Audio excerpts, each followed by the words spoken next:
Oh freaking K, folks. Yes, it's 3:51 in the afternoon.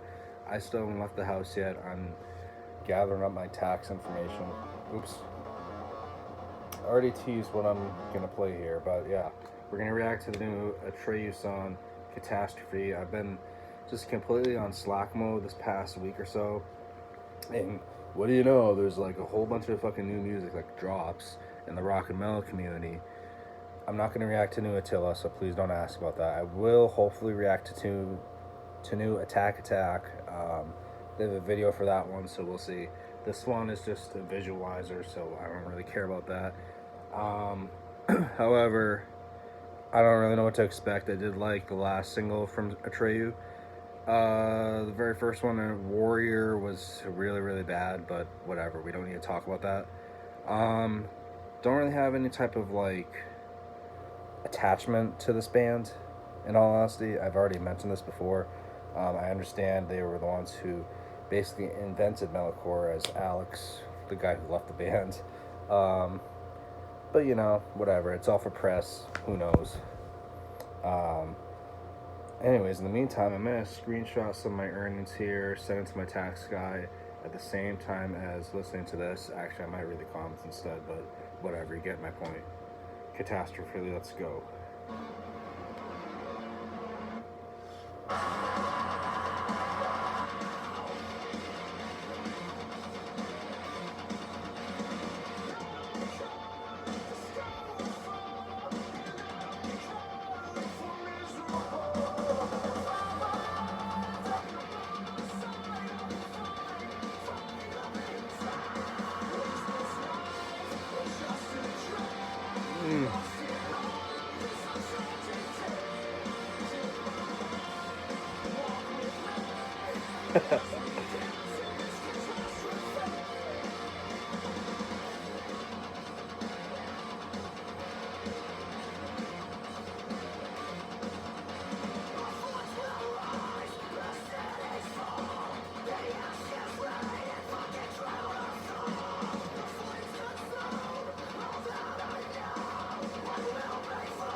Okay, let me stop right there, folks. Whoa, whoa. Okay, I actually really liked the last single, Warrior. I'm sorry, not Warrior. Really hated that one. And I'm reading comments here saying, I don't know, there's a mixed bag. A lot of people just don't like the more melodic side of this band, and like I get it, but at the same time, they've been doing this since Lead Sales Paper Anchors, which was like 2007, I think that was released. Yeah, the early material was more metalcore-ish, and then, I mean, there was still metalcore throughout can't speak, all throughout before their hiatus happened. Then once the hiatus kicked in, you know, Long Live was a little bit metalcore, but I wouldn't say fully. Damn, she's hot. I'm looking at my tablet, Instagram. Yeah, I don't know. I'm not gonna sit here and crucify this band though for showing off their melodic side or anything, because I actually really like Brandon's voice. I forget his last name right now. I don't know why I'm brain farting, but yeah, I like the riffs too. I like the production and just the sound choices, like the synths and stuff, and obviously screams. We got a breakdown coming.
Pretty good, pretty good, pretty good, pretty good. So underrated, I gave a 7 out of 10. I did not decide to review Warrior with Travis Barker, which he wasn't even in the music video, if I recall. Um, that one was just so bad.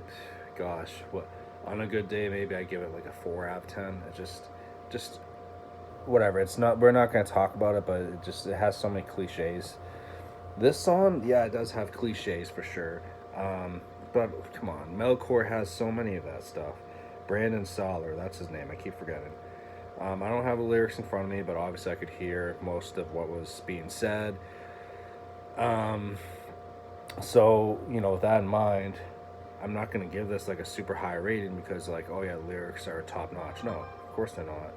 But I still like the melodies. I know a lot of people think that like, oh, it's like Disney music. Like I read the comments, and I don't know. I don't think that's a bad thing. Like, what's so bad about having a poppy hook? A lot of metalheads look down on that sort of stuff. And granted, I'm someone who prefers to have vocal style of like a Howard Jones. Like he's got so many poppy sensibilities, but I don't think he's ever going to break through the mainstream, so to speak. You know what I mean? Or Jesse Leach from Killswitch Engage. I really don't think some of these veterans are going to break through the mainstream.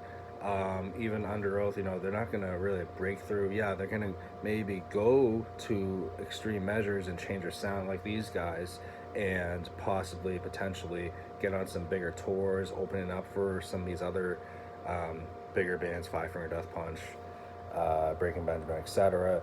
I know these bands are trying to do that because, they're kind of, I wouldn't say irrelevant, but they're definitely losing a lot of the older fan base. So, like, a lot of the older fan base is not going to be on board with stuff like this. That's just the way it is.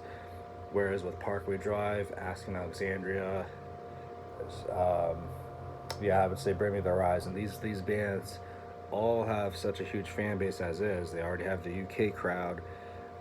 That it doesn't really matter if they change the sound, I guess. I mean, it does, but it really doesn't because they still have diehard fans from their hometown over there. I know Parkwood Drive's from Australia, but I guess I should have said Architects, but you know what I'm saying? It's still the same scenario. So yeah, I mean, I really think this song is pretty solid. Again, I would probably give it the same rating, 7 out of 10. I don't think it's spectacular or anything. I would definitely might listen to it another time or so, but I'm not gonna go out of my way and say, okay, let me play that new Atreyu or something. There's just certain bands where I think the more melodic side of them fits. This case, yeah, it fits, but I think they still need an extra push. Whereas with Beartooth and some of these other bands, they're able to pull it off more, but kind of reel me in, I guess. Maybe I'm full of shit though, because I don't really like that new song, The Past is Dead, at all. And that's more melodic driven. Okay, I'm doing enough talking here, way more than enough talking. I haven't even did what I was gonna say and screenshot stuff, but like, comment, subscribe. Yeah, I guess I'll do the Attack song next. And actually, new Gojira too. I keep forgetting.